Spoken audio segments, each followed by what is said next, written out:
జమ్ముడు లేదా నాగజమ్ముడు అని అంటాం కదా. ఇవి కాక్టస్ జాతికి చెందినటువంటి మొక్కలు. ఇవి నీరు లేని చోట పెరిగేటువంటి మొక్కలు అన్నమాట. నీరు లేకపోయినా సరే పెరుగుతూ ఉంటాయి. కారణం ఏంటి? దీని యొక్క వేరు భూమి యొక్క లోపల భూగర్భ జలాన్ని తాకుతూ ఉంటుంది. సన్నగా దారంలా ఉండి వేరు భూమి లోపలికల్లా ఉంటుంది అన్నమాట. అందులో ఉన్న వాటర్ని తీసుకుంటుంది. మరి దీనిలో పత్రాలు అనేవి లేవు. ఈ ఆకుపచ్చగా ఉన్నదంతా కూడా స్టెమ్, అర్థమైందా, కాండం అది. కానీ పత్రాలు లేవు. పత్రాలు ఉన్నాయనుకో మనం చెప్పుకున్నాం కిరణ సంక్రియలో జరిగేటప్పుడు ఏ వాయువులు విడుదలవుతాయి అనేది మనం చెప్పుకున్నాం. ఇది స్టొమాటోల ద్వారా ఆక్సిజన్ రిలీజ్ అవుతుందని చెప్పుకున్నాం, కార్బన్ డైఆక్సైడ్ లోపలికి వెళ్తుందని చెప్పుకున్నాం. ఇవన్నీ చెప్పుకున్నాం కదా మనం. గ్యాస్ ఎక్స్చేంజ్ జరుగుతుంది. అదే కాకుండా ట్రాన్స్పిరేషన్ కూడా జరుగుతుంది స్టొమాటోల ద్వారా. ట్రాన్స్పిరేషన్ అంటే ఏంటి? మొక్క తీసుకున్నటువంటి నీటిలో 97% నీటిని ఆవిరి రూపంలో టొమాటోల ద్వారా రిలీజ్ చేస్తుంది. మిగిలిన 3 మాత్రమే లైఫ్ ప్రాసెస్కి వాడుకుంటుంది. మరి ఆ విధంగా ఇందులో పత్రాలు లేవు. మరి పత్రాలు లేవు కాబట్టి మరి నీరు బయటికి వెళ్ళడం అనేది జరగదు. ఎందుకంటే పత్రాలు ఉన్నాయనుకోండి, నీరు ఎక్కువ శాతం బయటకు పోయే ప్రమాదం ఉంటుంది. అందువలన దీనికి దొరికే నీరే చాలా తక్కువ.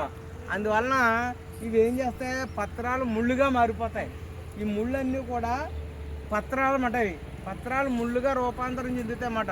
అంటే మాడిఫికేషన్ అయిపోతాయి అన్నమాట. ముళ్ళుగా మాడిఫికేషన్ అయిపోతాయి పత్రాలు అనేవి.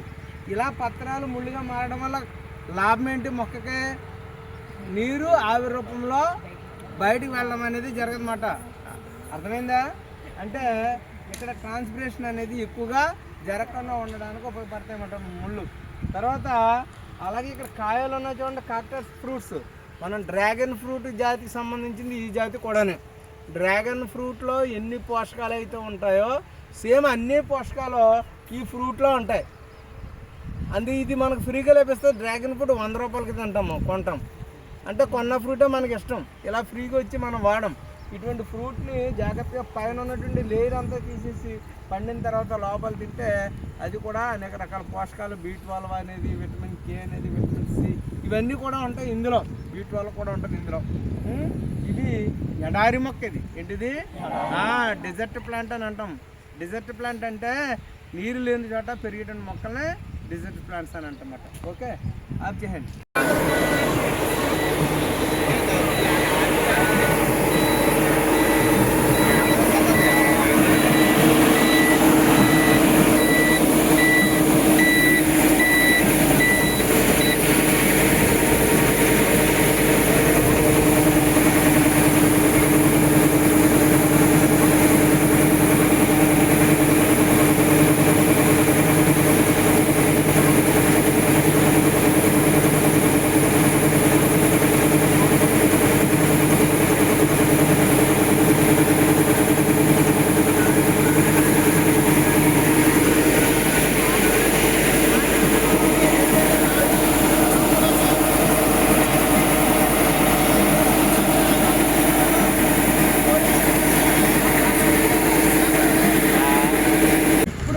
అగ్రికల్చర్ సంబంధించినటువంటి మెథడ్స్లో న్యూ మెథడ్స్ అన్నమాట ఇవన్నీ కూడా. మనం వ్యవసాయం అనేటువంటి పాఠంలో మనం నేర్చుకున్నాం. రకరకాల పద్ధతులు వచ్చినాయి, సులువైనటువంటి పద్ధతులు. ఈ పద్ధతులు మిషన్ కూడా టెక్నాలజీ ద్వారా మనము కట్ చేయడము, నోర్చడము, ఇదంతా కూడా చాలా సింపుల్ మెథడ్ అన్నమాట. రైతుకి చాలా తక్కువ సమయంలో. ఎందుకంటే పూర్వకాలం అలా పండించేటప్పటికి మబ్బులు అయ్యి కూడా వచ్చి ఏ టైంలో వర్షం వచ్చేసి పొలాలు పాడైపోతున్నాయి అన్నది తెలిసేది కాదు. చాలా నష్టం వచ్చేది రైతుకి. ఇప్పుడు అలా కాదు, వెంటనే 1 గంటలో అయిపోతుందంట ఎకరం కూడా నూర్చేయడం అనేటువంటిది. కట్ చేయడం, నూర్చేయడం అన్నీ కూడా అదే మిషన్ చేస్తాం. ఓకే సార్, ఆఫ్ చేయండి. ఈ వరి పంటనే మొట్టమొదట ఏం చేస్తారంటే భూమిని బాగా దున్నడం అనేది చేస్తారు. నేలను దున్నుతారు. మనం చెప్పుకున్నాం. నేలను దున్నిన తర్వాత విత్తనాలు జల్లుతారు. ఆ విత్తనాల నుంచి మొక్కలు వచ్చిన తర్వాత దాన్ని వేరేగా నాటుతారు. ఆ నాటిన తర్వాత దానికి సఫిషియెంట్గా వాటర్ అనేది, అంటే ఇరిగేషన్ అనేటువంటిది పర్ఫెక్ట్గా పెట్టాలి. ఎక్కువ నీరు కావాలి వరి పంటకి. తర్వాత ఆ పంట పండేటప్పుడు మధ్య మధ్యలో కలుపు మొక్కలు అవి కూడా వస్తాయి. ఆ కలుపు మొక్కలను చేతితో తీయడం కానీ, లేదా మనం మందులు జల్లి టూఫోల్డ్ అనేటువంటి ఆ మందులను జల్లడం కానీ, హెర్బిసైడ్స్ అంటాం కలుపు మొక్కలు నాశనం. ఆ మందులను జల్లి మనం కలుపు మొక్కలు నాశనం చేయొచ్చు. కలుపు మొక్కలు నాశనం చేయడం వల్ల అప్పుడు ఈ పంట మొక్కలు అనేవి బాగా ఎదుగుతాయి. బాగా ఎదిగిన తర్వాత మధ్యలో ఏమైనా చీడపీడలు కానీ ఏమైనా ఉంటే మనం పెస్టిసైడ్స్ అనేటువంటివి జల్లుతాం. పెస్టిసైడ్స్ అనేటువంటివి జల్లకుండా ఉండాలంటే మొట్టమొదట మనం ముందుగానే విత్తనాలు వేసేటప్పుడు మంచి రకపు విత్తనాలని, హైబ్రిడ్ సంబంధించినటువంటి సీడ్స్ని మనం వేసినట్లయితే ఏ విధమైనటువంటి రోగాలు అవి రాకుండా బాగా క్రాప్ అనేది ఎక్కువగా వస్తుంది, దిగుబడి ఎక్కువ పెరుగుతుంది అన్నమాట. తర్వాత ఈ విధంగా పండిన తర్వాత హార్వెస్ట్ స్టేజ్కి వచ్చేసింది ఇది. ఇప్పుడు ఒక వారం రోజుల్లో దీన్ని కట్ చేసేస్తారు. మనం పూర్వం అయితే మనం కొడవలతో వాటితో కోసి మనం చేసేవారు.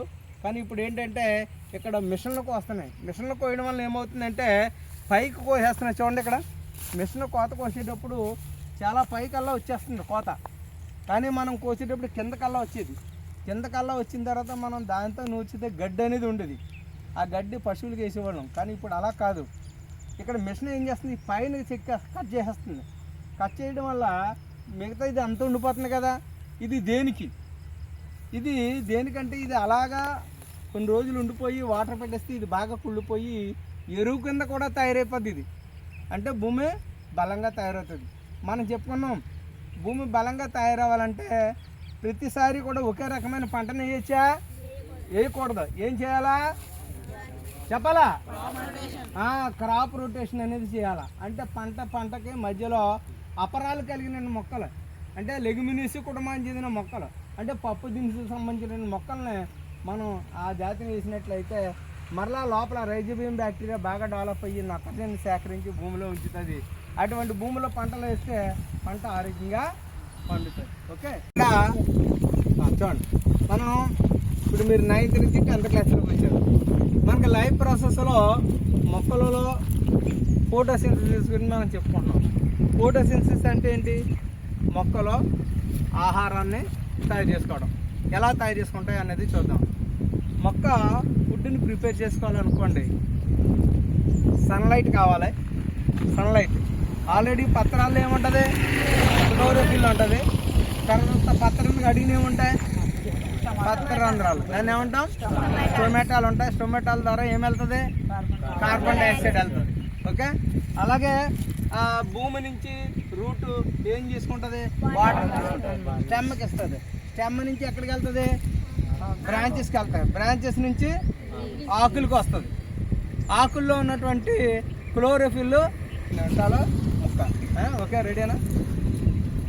చూడండి, తర్వాత క్లోరోఫిల్ లోపల ఉంది, సన్లైట్ని గ్రహించుకుంది. తర్వాత వాటర్ వెళ్ళింది.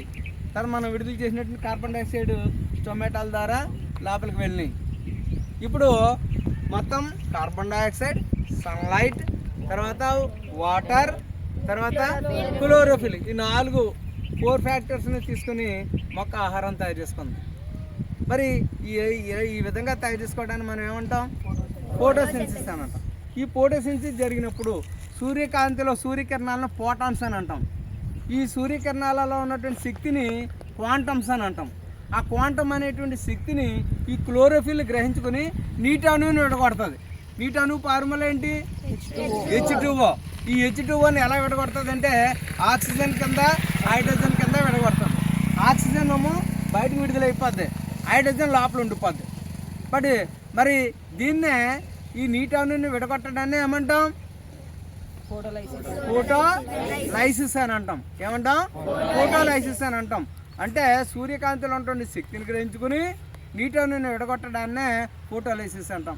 ఈ ఫోటోలైసిస్ జరగడం వల్ల ఆక్సిజన్ వాయువు బయట రిలీజ్ అవుతుంది. మరి లోపల హైడ్రోజన్ ఉండిపోయింది.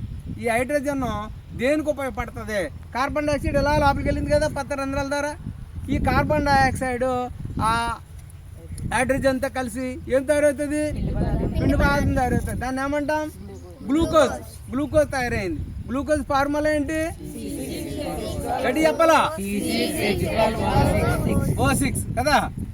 ఈ విధంగా పిండి పదార్థం తయారైతే ఆ పిండి పదార్థాన్ని నిల్వ ఉంచుకుంటుంది, అది స్టార్చ్ రూపంలో నిల్వ ఉంటుంది. ఓకే, ఈ ఫోటోసింథసిస్ జరిగినప్పుడు ఆక్సిజన్ వాయువే కాకుండా ఈ స్టొమాటోల ద్వారా ఏం విడుదలవుతుంది, నీటి ఆవిరి కూడా రిలీజ్ అవుతుంది. ఏమి రిలీజ్ అవుతుంది, నీటి ఆవిరి కూడా రిలీజ్ అవుతుంది. ఇలా రిలీజ్ అవ్వడాన్ని మనం ఏమంటామంటే ట్రాన్స్పిరేషన్ అని అంటాం. ఏమంటాము?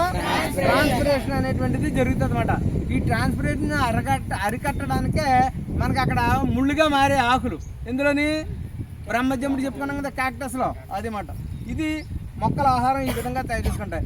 ప్రతి స్టొమాటోకు చుట్టూ కూడా కిడ్నీ షేప్లో కణాలు ఉంటాయి. ఆ కణాలను ఏమంటాం? గాడ్ సెల్స్ అని అంటాం. ఏమంటాం?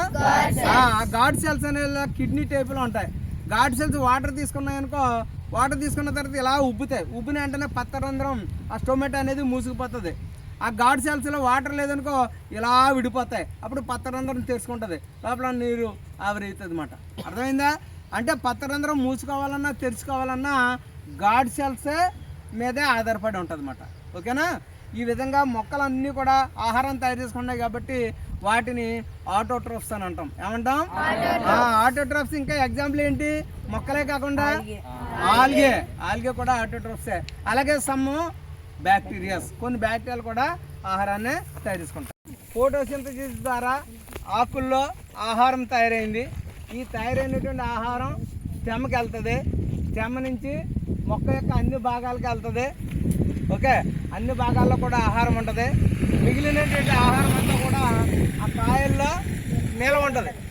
ఆ కాయల్లో నిల్వ ఉండడం వల్ల కాయ రోజు రోజుకి ఏమవుతుంది? పెద్దది అవుతుంది. అర్థమైందా? ఆకులు దించేసామనుకో కాయ పెద్దది అవుతుందా? అవదు. అందువల్ల ఆకుల ఆహారం తయారవుతూ ఉంటేనే అప్పుడు కాయ పెద్దది అవుతూ ఉంటుంది అన్నమాట. ఓకేనా? రైట్. మనం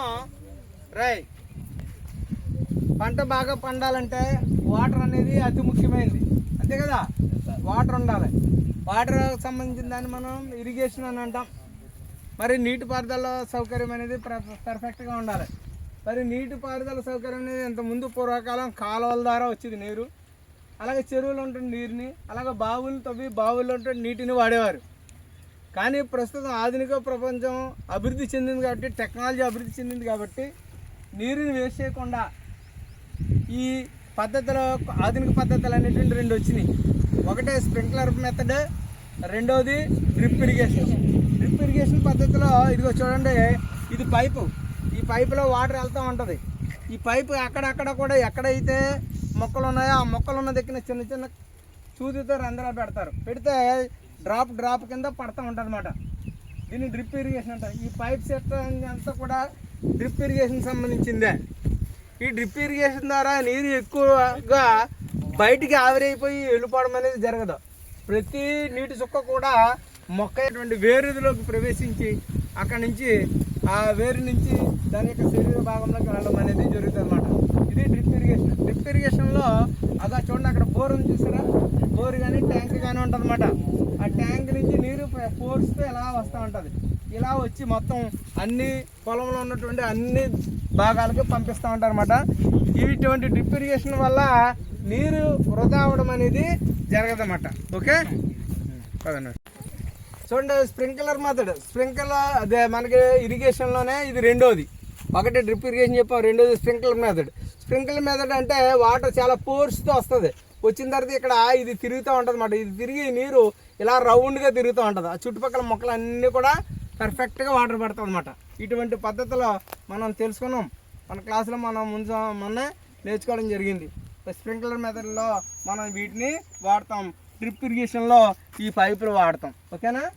రైట్.